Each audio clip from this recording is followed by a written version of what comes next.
Morning, mate. What's going on? How are you today? Friday. Hopefully you got some good stuff planned for the weekend. Obviously United tomorrow. Forest away. Sean Dyche. 4-4-2 the shit out of us.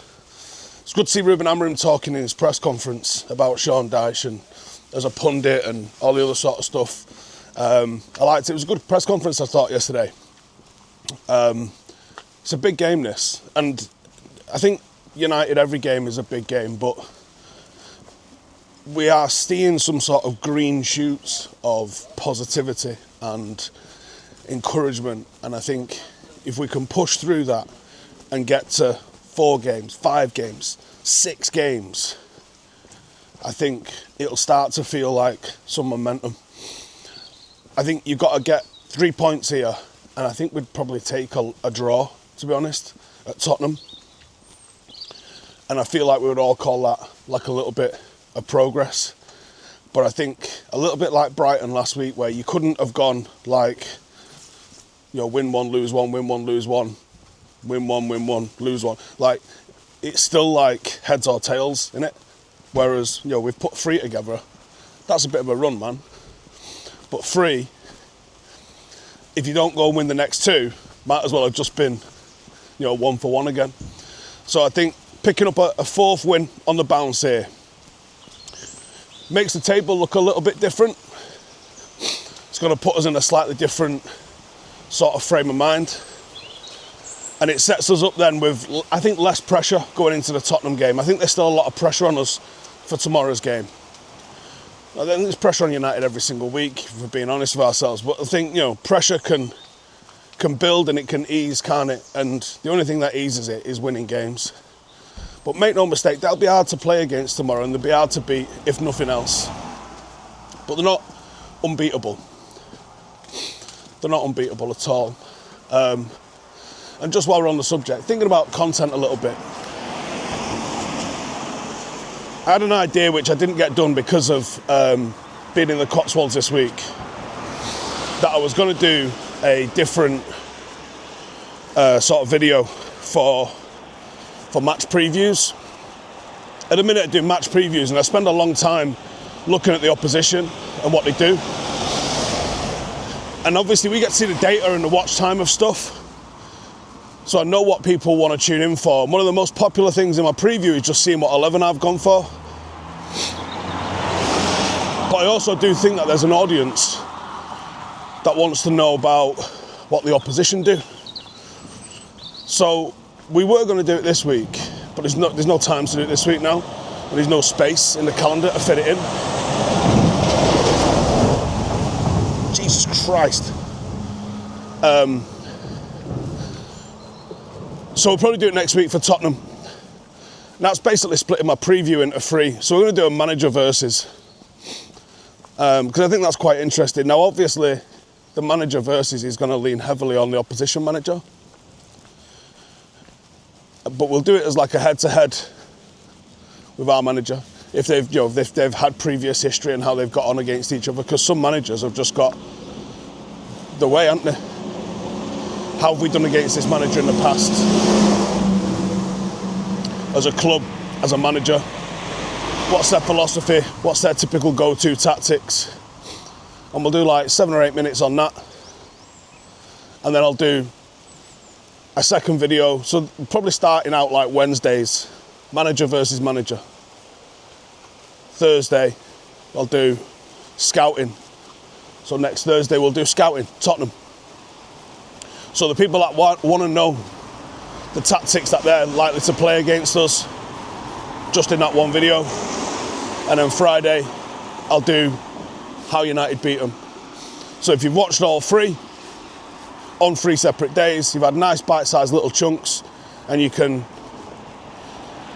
sort of go into the weekend knowing what United are going to play like, knowing what the opposition are going to do, knowing everything about the manager. Rather than us just doing one video where I don't really touch on how United actually beat the opposition. I spend too much time talking about the manager's philosophy and who their best players have been this season. So I'm going to flip it on its head. You know, 1% better every day is is in everything that we do, innit? So in the content that I'm doing, I'm trying to make it better. And these morning videos, they're something different, aren't they? They might not always be United related. Today they are.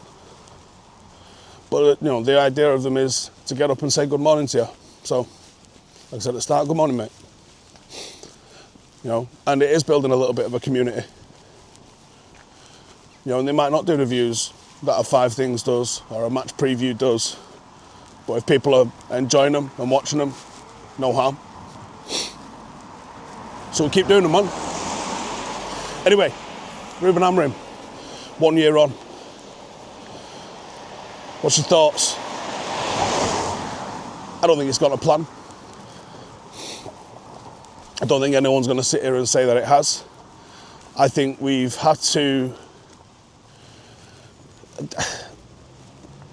Ten Hag was going because new ownership, writing's on the wall, they want their guy in. If there's any sort of disagreement and friction whatsoever, you're going to be way more sort of attuned to it if it's not a manager that you appointed and it was a manager the previous regime appointed. It's the most dangerous time for a football manager. International breaks and when you get a new owner. So Ten Hag went after what was, relatively successful kind of period. Won a couple of trophies, which was the thing that Solskjaer couldn't do. And then it fell off last year. Despite the FA Cup win, in his last year, sorry. Despite the FA Cup win, people wanted us to be higher up the league. Amorim takes over. We go the distance in the Europa League, but it kills us in the league by doing so, and we finish 15th. Record low. I think it might have to be a case of at least 1 step, if not 2 steps backwards before you start moving forwards. And I've always kind of wanted United to be a club that appoints for the long term and sticks with a manager for the long term. I don't agree that football in 2025 and beyond has to be one where managers are constantly sacked. I don't think it makes good business sense because every new manager will chunk a load of players that they didn't sign and they don't like, and they will want to spend money on bringing their own players in. I think from a financial point of view it makes fuck all sense, and United are sort of seeing the damage that's been done in that area, like right now. And I've always wanted us to be a club that can appoint one guy, really stick to him, get behind him and give him the keys to build what he's building, in conjunction with directors of football that actually know what they're doing. We haven't had a director of football. Wilcox is kind of the first appointment in that. And I would have to say, maybe Xerxes aside, the signings of Ineos have been successful, I would say. Who are we looking at here? Lenny Euro, Xerxes. Who else signed last year? Delic, Mazraoui. Pretty solid signings. This year feels like it's taken it up a notch, as they've known the club and they had maybe a little bit more time to do their homework going into this window. And I think they're all singing off the same hymn sheet. It's going to take time. It's going to do blah, blah, blah. And I think that stability will pay off in the end.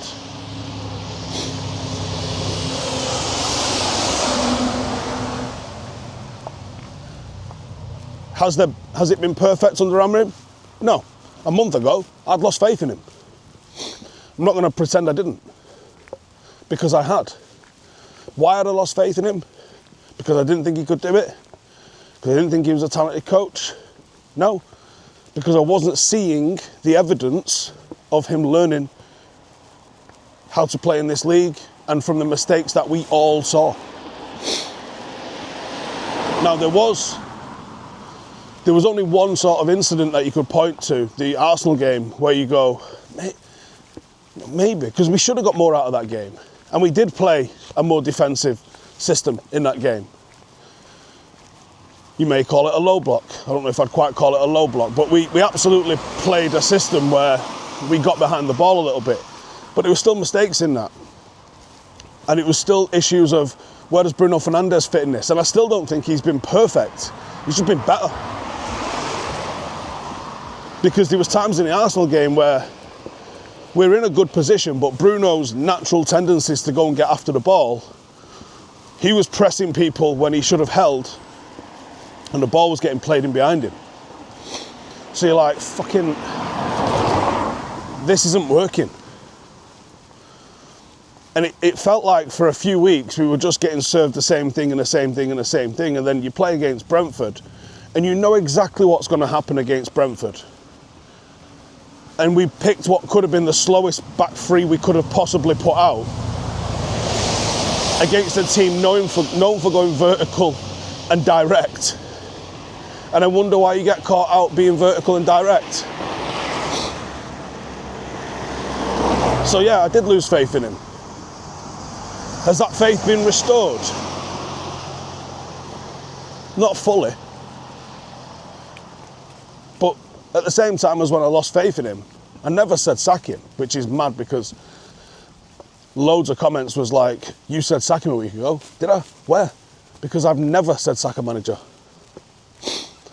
The only time I ever got, I didn't even say it, I just said it's time to go with Jose. It was the day he went.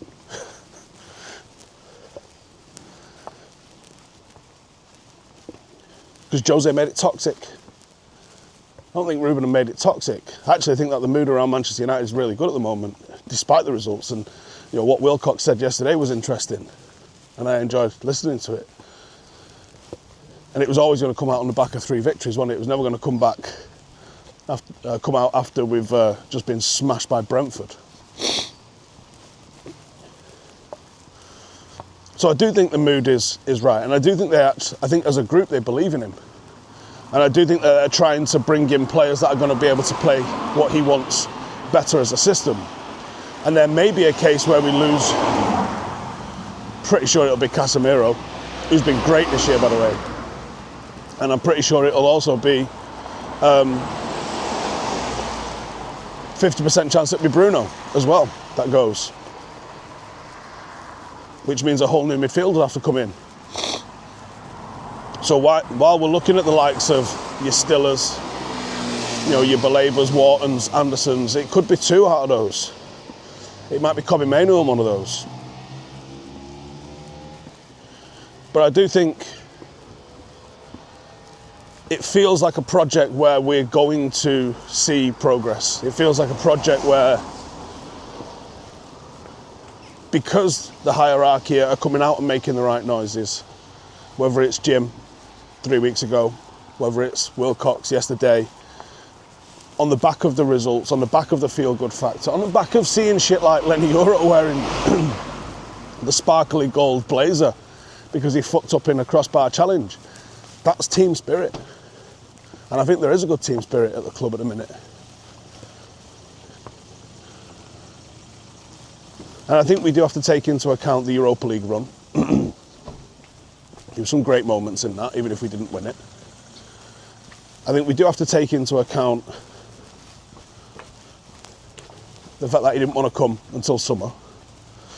It's always going to go on his record, what happened last year. But we have to take into account. And I have to say, at the moment, while the mood feels better, we're still not there yet. We're still not on the up and up. We're technically still not in the top 4. I think by Christmas, what's that, 8 weeks-ish away? I think by Christmas, I think the direction that this project's going in will be clearer. And I'm not saying we'll be there because you're still maybe even halfway into the timeline that Sir Jim has given. But I think it'll be clearer. And we'll find out whether this little 3-game winning run that we've been on is a blip or if it's the start of something really good.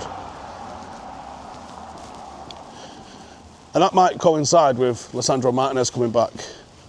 And it was interesting hearing the manager talk about Lisandro coming back, because he didn't just say he's not ready. He said he wants to play in this and he's not ready. Or words to that effect, at least, anyway. And that just tells you what Lisandro's all about, because he just wants to play. Now, he's had some serious knocks that I don't know if he's going to be ready for when he gets back. I don't know how they're going to have affected him. I don't know how he's going to cope. I don't know how long it's going to take for him to get back up to match fitness. I think he could be... He's only just started training properly. I think he could be 5 or 6 weeks away from being ready to start a game. But because Amorim does love a centre-half substitution, I think you might start seeing him get in 10 minutes in November. Probably not tomorrow, but you might start seeing him come on for 10 minutes. Certainly when games are done, 2 or 3-0 up, and hopefully we get the opportunity for that. And hopefully it doesn't go the same way Brighton does. Because 3-0 up, he should have been able to fucking bring me on, and it'd have been sound. Clearly not. So yeah, I think games when you're secure, you're up, and I think having Lisandro on will add an extra dimension to us, because his passing, if he's the same player he was, and that's not a guarantee, if he's the same player that he was, his passing is fucking genuinely elite, and that'll add something to us.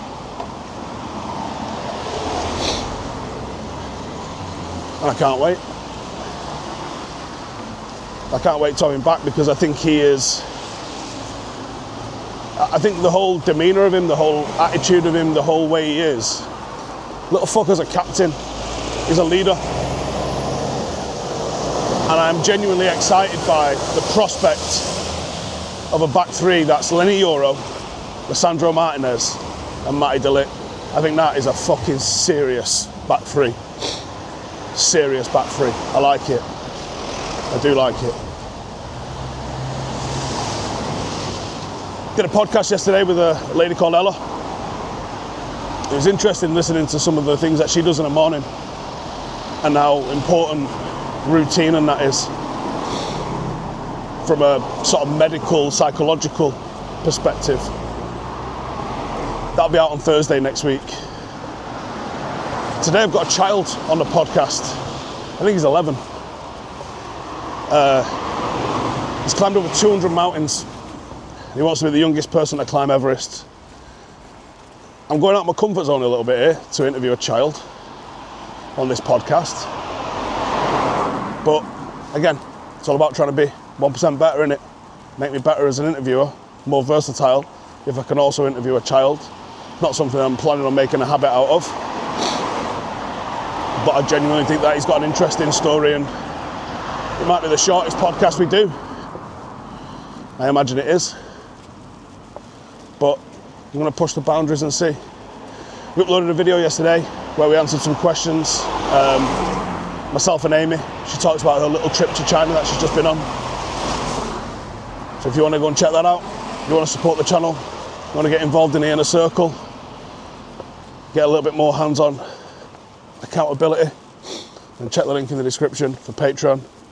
There's hundreds in there, having a good old fucking time moving the needle forward, and we appreciate the fuck out of all of you. So if you want to get involved in that, links in the description for Patreon, and it's literally £4.